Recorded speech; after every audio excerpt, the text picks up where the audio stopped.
gracious good day to one and all once again. 'Tis I, Norton the First, by grace of God, Emperor of the United States and Protector of Mexico, joined as we are every weekend by our special guest superstar, the Countess Lola Montez of Landsfeld. Good day, Countess.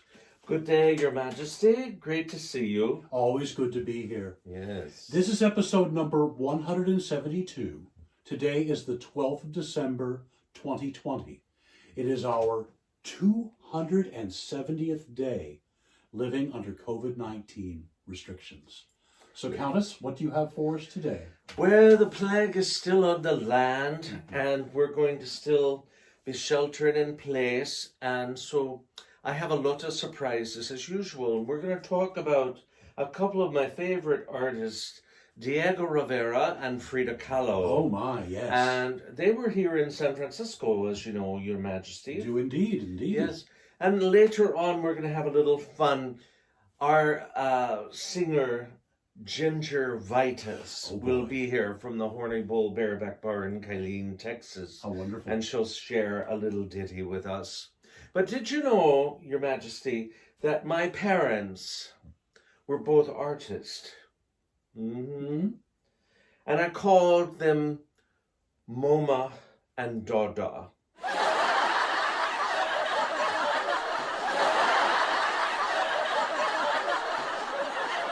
You know, my grandfather was an artist too. He had an amazing stroke. That's how he died.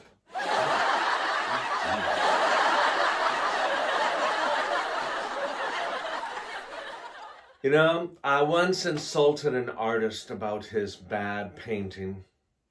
He just brushed it off.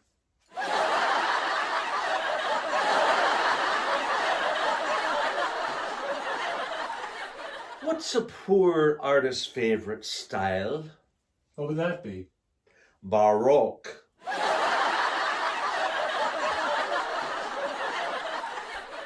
You know, the other day, I was wearing a blouse with the family crest of my favorite painter, Frida Kahlo. And after a few hours, I started to get hungry. And I ordered some takeout food, you know.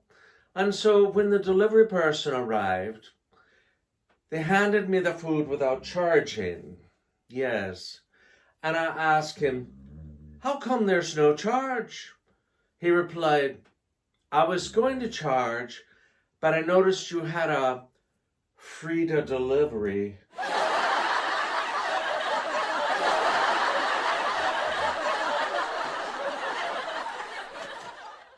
You know, when Frida Kahlo went to university, she made a friend.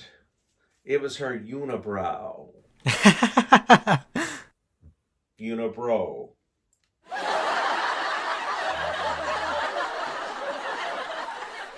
You know, I was recently attacked by a group of mime artists. They did unspeakable things to me. So why shouldn't you ever go on a date with an artist? Why would that be? They seem kind of sketchy.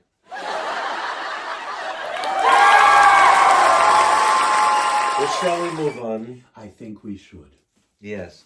Well, I will consult my notes here. There's an awful lot to share.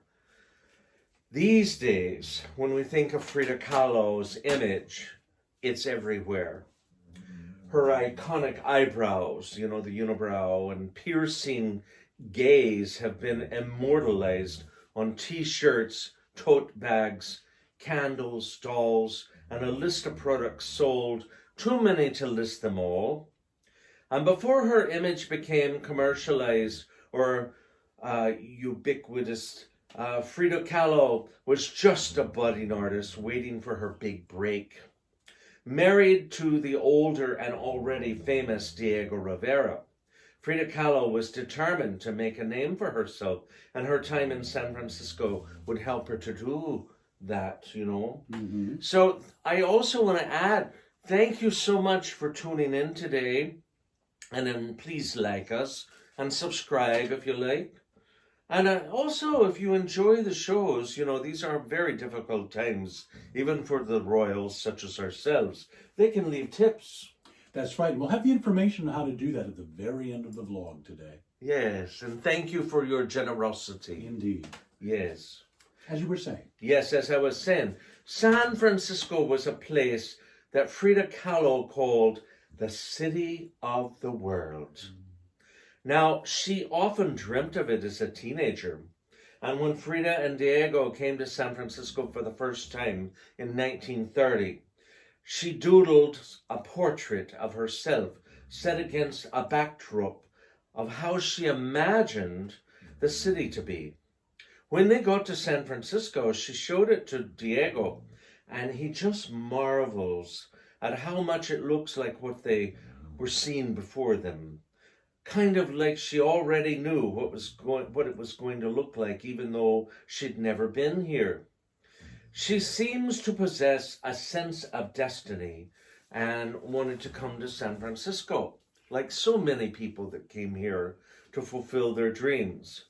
Despite the fact that it was the Great Depression and paid work opportunities for American artists were scarce, Rivera landed 2 prestigious mural commissions, one at the San Francisco Art Institute and another at the Pacific Stock Exchange building, now called the City Club of San Francisco. His patrons hoped that Rivera's work and fame would bring prestige to the local art scene and help jumpstart a mural movement in the Bay Area. But Rivera was a controversial pick for the stock exchange. As a member of the Mexican Communist Party, Diego Rivera imbued his politics in his large-scale public murals. Many San Francisco artists were outraged that an outspoken communist would paint in the city's citadel of capitalism and took to the newspaper to express their opposition. And I will quote one of the readings. "I believe he is the greatest living artist in the world, and we would do well to have an example of his work in a public building in San Francisco. But he is not the man for the Stock Exchange building," argued painter Maynard Dixon. Now, later on, Maynard Dixon would be won over by the charms of Diego Rivera as well as Frida, because, after all, he was married to the famous photographer Dorothea Lange. Yes, and they all were neighbors as they moved into the neighborhood. Where his critics saw offense, his supporters saw beauty. Rivera's masterful use of the fresco technique, applying pigment to wet plaster, fascinated the local artist, who eagerly awaited and wanted to see how he did the craft and applied it. In one of the many letters Frida Kahlo wrote to her family about the Bay Area, she notes the nonstop attention Rivera attracted. And I'll quote from her letters, "The poor guy can't even go to the bathroom in peace because they're bugging him all day," she wrote. The 23-year-old Frida Kahlo had only been painting for 5 years, and the local press merely regarded her as the wife of the famous Mexican muralist. She hasn't yet had that much experience. She hasn't really found her artistic voice yet. Diego Rivera had an old classmate and friend, a sculptor by the name of Ralph Stackpole, in San Francisco. And in Stackpole's studio, located at 716 Montgomery Street, he gave Frida and Diego a home while they stayed in San Francisco for 6 months. The neighborhood was part of the old Barbary Coast, North Beach neighborhood of San Francisco, just a couple of blocks from old Chinatown. Frida and Diego believed in an open relationship as part of the political free love movement. Now, the neighborhood was filled with artists, performers, and bohemian nonconformists. Ralph Stackpole introduced them to an eclectic group of writers, painters, and photographers. Nearby on the same street as Stackpole's studio was the photographer, for example, Dorothea Lange, and her husband, Maynard Dixon. Now, he is the one that eventually warmed up to Diego and Frida. They talked politics, art, and the bleak times. Dorothea's subject of the poor, Okies, of the working class in desperate times, appealed to Frida and Diego's sympathies. Part of Frida Kahlo's routine was getting together with Pele de la and Lucille Blanche to make art. And I will quote, she would draw these composite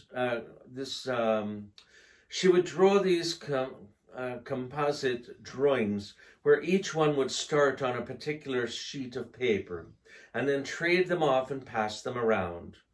She recalled Pele de la in an interview recorded in 2001. The sketches were usually very obscene or horrendous and bloody or sensuous in some way. Art historian Celia Starr says these hangouts, oh wait, I should repronounce that name. I hope I butchered it there. Celia Starr, S-T-A-H-R. Mm-hmm. Is that how you pronounce Starr, it? yes. Yeah. Said that these hangouts were helpful for Frida Kahlo's artistic development. When she and Diego weren't busy painting, they made plenty of time for sightseeing around San Francisco. In the Russian colony, they dress as they do in Russia, and the girls dance on the hills, Frida said. The Greek colony is also very interesting, in the Japanese, but the most of all, the Chinese, Frida wrote in a letter to her mother. She just gushes about Chinatown, and she writes about it quite a bit. It's reminded her so much of home, and she wrote about how she was convinced that the Mexican people and the Chinese people were connected to one another. In Frida's embroidered Mexican dress, she was as fascinating to the Chinese as they were to her. Her letters detailed how the firecrackers during the Chinese New Year festivals reminded her of the street fairs in Mexico. Silks and other handmade fabrics sold in the shops of Chinatown also caught her eye, and she purchased a few to embellish her red leather boots and make into Mexican-style skirts. Frida Kahlo's style certainly caught the attention of San Franciscans. Her indigenous dress, influenced by the Zapote wound of the Tecutepe, stirred so much excitement on the streets of San Francisco that she reportedly stopped traffic. Yes. The gringas seem to like me a lot, and they are really impressed by all the dresses and rebozos I bought with me. They gape at the jade necklaces, and all the painters want me to model for the portraits, Kahlo wrote to her mother. Her bold look catches the attention of well-known photographers, Imogen Cunningham and Edward Weston, who ask her to pose for them in San Francisco. Since Frida Kahlo's father was a photographer, she was a natural in front of the camera. A local writer also pens a play about her and Diego Rivera called The Queen of Montgomery Street. Yes. Now, I never saw that, did you, Your Majesty? No, but I've heard of it. Mm-hmm. Now, the recognition added to Frida's growing artistic personality and persona and helped plant the seeds for her eventual rise to icon status. But underneath her colorful garments, Kahlo's body ached. At 18, she had suffered a horrific streetcar accident that severely damaged most of her body and exacerbated the chronic pain of her polio leg. Her long walks around San Francisco began to take a toll on her. That changed when she met Dr. Leo Eloser, who would ultimately have a big impact on her life. Eloser was the chief of thoracic surgery at San Francisco General Hospital, and he went above and beyond to treat Kahlo's foot and leg pain, even showing up at her doorstep when she missed her appointments. Beyond this, through care, he connected with Frida Kahlo and Diego Rivera on a creative level. You see, Leo was a musician and he played viola and he would have weekly soirees at his flat. And so he was a doctor, but you could say he had the soul of an artist. The three of them even traveled around Northern California together. One time, Elliser took Halo on her first plane ride. They flew from Oakland to Sacramento to meet up with Diego Rivera, who was busy sketching mines and dredgers for his Allegory of California mural. Now, one of these excursions proved to be a major burning point for Kahlo's art. On a trip to Santa Rosa, California, Rivera and Kahlo visited the garden of the famous horticulturist Luther Burbank, known as the Wizard of Horticulture. He developed more than 800 varieties of fruits, vegetables, and plants by crossbreeding two kinds together. Seeing how Burbank literally fused together two organisms to create something brand new mesmerized Frida Kahlo. She applies Burbank's hybrid technique in her art. And what comes out is a portrait of the horticulturist as part human and part tree trunk, with roots connecting to his buried corpse. Now, this is really her first major breakthrough. And creatively, in terms of creating a new style that was very different from what she had been working on. From this point on, Kahlo continued to play with imagery of roots, plants, and hybrid bodies to portray themes of life and death. Its duality that was already part of her Mexican upbringing developed a visual style that was honed here in this Bay Area. When Diego Rivera completed his two murals in 1931, the couple briefly went back to Mexico before returning to the United States to paint in New York City and Detroit. But it wouldn't be the last time they visited San Francisco. They returned 10 years later. Kahlo and Rivera had divorced, and they arrived following dramatic circumstances. First came Rivera, who fled Mexican authorities, who wanted to question him about the attempted assassination of his former friend and exiled Russian revolutionary Leon Trotsky. Kahlo wasn't so lucky. Months later, when Trotsky was actually assassinated, the police detained her for questioning, believing she was an accomplice. Years prior, she and Rivera offered their Casa Azul to Trotsky and his wife for political asylum. Now, the brief experience in jail left her traumatized.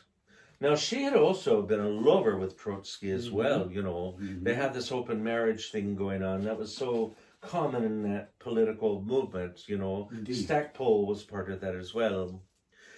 She was in a terrible state emotionally. Now, physically, she wasn't doing well. She complained of back and leg pain. In response, her doctors in Mexico advised her to undergo more surgeries. But her friend and trusted doctor, Leo Elliser, didn't agree. He felt her emotional health needed tending to. So he prescribed her a better diet, less drinking, and advised her to reconcile with Diego Rivera in San Francisco. Dr. Elliser played an important role in Frida and Diego's marriage. He was really the go-between with their relationship. According to some historians, Kahlo took his advice and resided with Rivera at 42 Calhoun Terrace on Telegraph Hill, before letting Dr. Elliser admit her to St. Luke's Hospital here in the Mission District. Meanwhile, Rivera was busy working on the largest stand-in mural known as Pan-American Unity Mural. Now, for months, he and his assistants painted in front of the public audience at Treasure Island during the Golden Gate International Exposition. Once again, Rivera's art sparked controversy, not because he painted his communist politics, but because he portrayed the cruelty of Nazi Germany. And it was his way of urging the United States to intervene in World War II and protect all of the Americans, including Mexico. He wanted to protect all the Americas. We protect Mexico. Yes, indeed. Well, when Frida was discharged from the hospital and felt physically and emotionally stronger, she and Rivera remarried at San Francisco City Hall on Rivera's 54th birthday. The Oakland Tribune snapped a photograph of the couple at this time, acknowledges Kahlo as, and I quote, an artist in her own right. By 1940s, she had achieved quite a bit. She was at the height of her career at this time, and her art was exhibited at the World's Fair on Treasure Island, the Legion of Honor, and landed in the hands of an important collector, Albert Bender, who was affiliated with the San Francisco Museum of Modern Art. All things that helped give Kahlo wider exposure around the United States. Kahlo wrote to a friend, and I will quote, "You have no idea how marvelous the city is.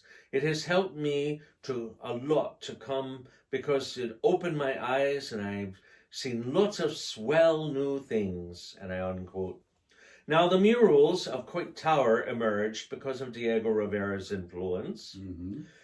Many of the artists were trained under Rivera in San Francisco's Beach Chalet and UC San Francisco. The mural movement took off further in San Francisco. And in 2018, San Francisco's City College and city officials renamed a street after Frida Kahlo, also the permanent home of Diego Rivera's Pan America's Unity mural. And that's really quite something. We've seen it. Mural. Yes, indeed. And it brings up so many memories because when I was giving the tours, and if I ever get back to giving my tours, we always go by the apartment that Stackpole owned, and there's a little plaque on the door there commemorating that. But that neighborhood, I was talking to His Majesty earlier today, that neighborhood must have been just thriving. And there was a lot of bohemians and underground artists there. I know there were 22 lesbian bars just in North Beach. Of course, you had to know people. Indeed. And in 1908, they shut down a men-only bar that had pretty dance hall girls, and we all know what that means. Mm-hmm. That was closed in 1908. So it's quite an interesting neighborhood, and it was very, very, I can just imagine the Black Cat Cafe, which is just 3 or 4 doors down. There was Dorothea Lange's studio down below in the basement. Must have been an incredible time. Yes. And also, one of the things, in fact, a lot of people don't know about that neighborhood, where the Black Cat Cafe was located. If you were a student and you needed some extra money, you could go upstairs at the staircase to the right of where the Black Cat was located, and there was an office up there. You could register with the Art Institute and become a nude model to make a little extra money. So there was that also.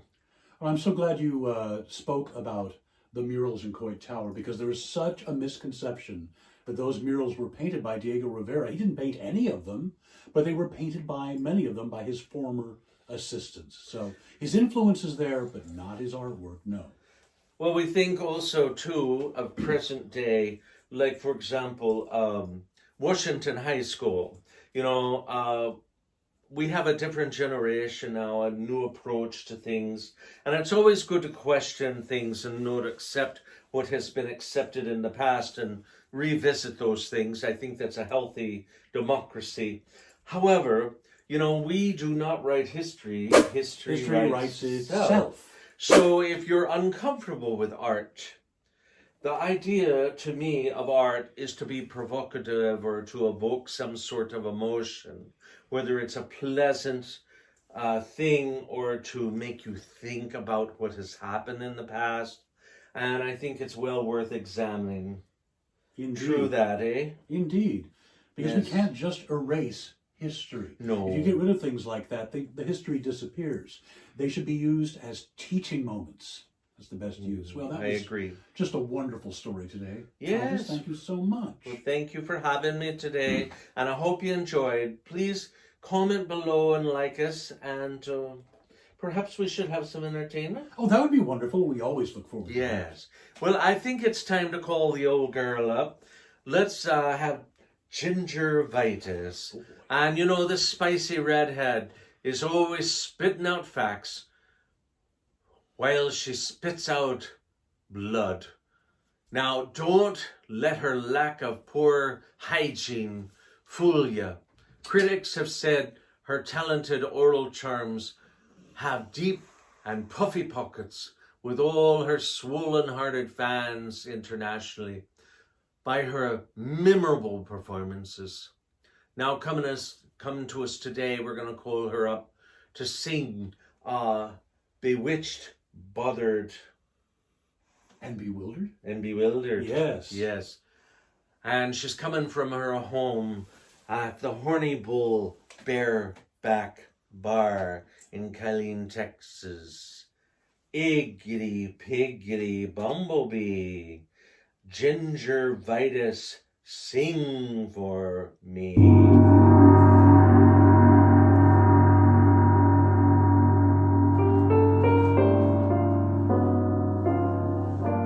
After one whole quart of brandy, like a daisy I'm awake, with no bromer seltzer handy, I don't even shake. Men are not a new sensation, I've done pretty well, I think, but this half-pint imitation put me on the blink. I'm wild again, beguiled again, a simpering, whimpering child again, bewitched, bothered, and bewildered am I.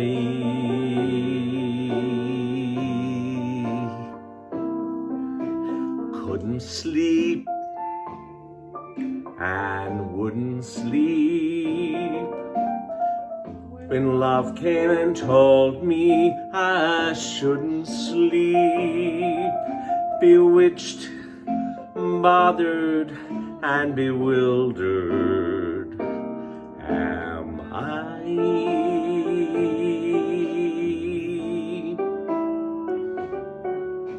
Lost my heart, but what of it?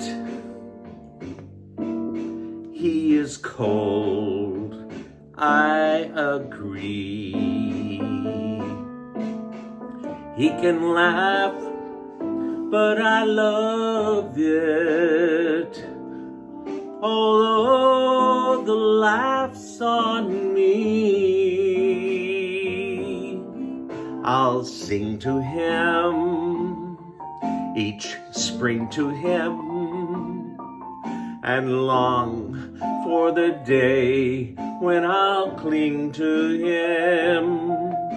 Bewitched, bothered, and bewildered am I. He's a fool, and don't I know it, but a fool can have his charms. I'm in love, and don't I show it, like a babe in arms. Love's the same old sad sensation. Lately I've not slept a wink since this half-pint imitation put me on the blink. I've sinned a lot, I mean a lot, but I'm like sweet 17, a lot bewitched, bothered, and bewildered am I.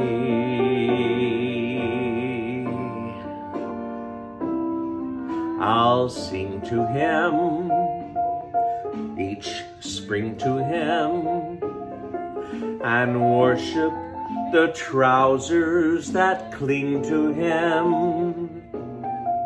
Bewitched, bothered, and bewildered am I.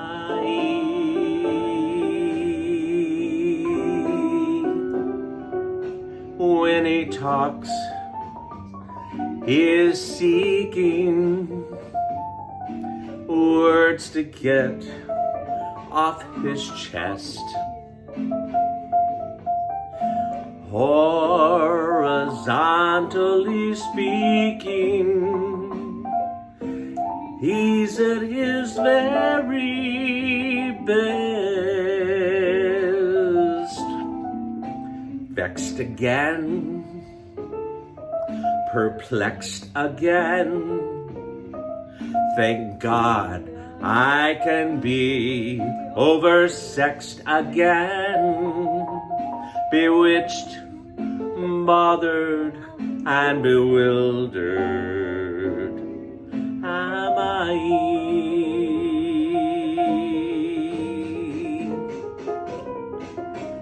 Wise at last, my eyes at last are cutting you down to your size at last. Bewitched, bothered, and bewildered no more.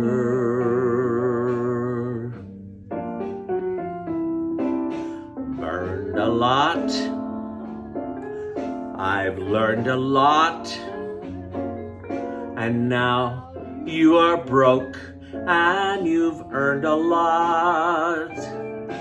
Bewitched, bothered, and bewildered no more.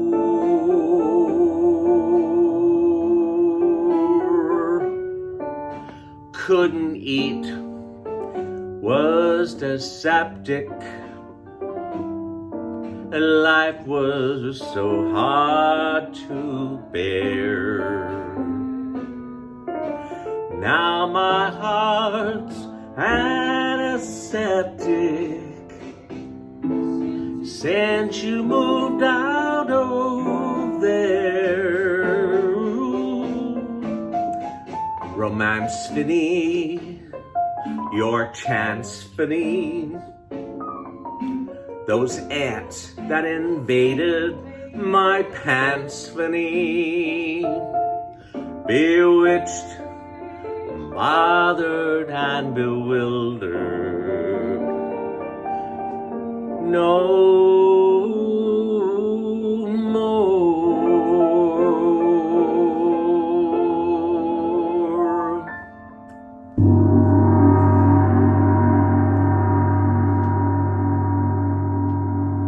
Oh, we're back. And so we are. Well, that was delightful. I'm now bewitched, bothered, and bewildered. Not I. Well, thank you so much, Countess. Well, thank you so much.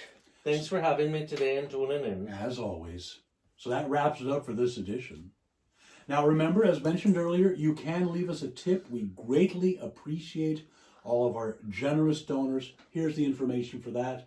You can do a one-time donation via Venmo or PayPal, or you can do a monthly subscription via Patreon. If you would like more information about San Francisco history and about the tours that we do, and we'll be doing again someday, here's where you find the information for that. Don't forget to leave your comments down below. Don't forget to subscribe. So until we see you again, stay safe, stay inside, and therefore, stay healthy. If you do go outside, please wear the mask. It's so vitally important that you do that. Yes, the vaccine has finally arrived, but we're not there yet. There aren't enough doses for everyone yet, so we still, even after the vaccine, we're going to need to wear the masks for a bit longer. Don't take unproven cures that might kill you.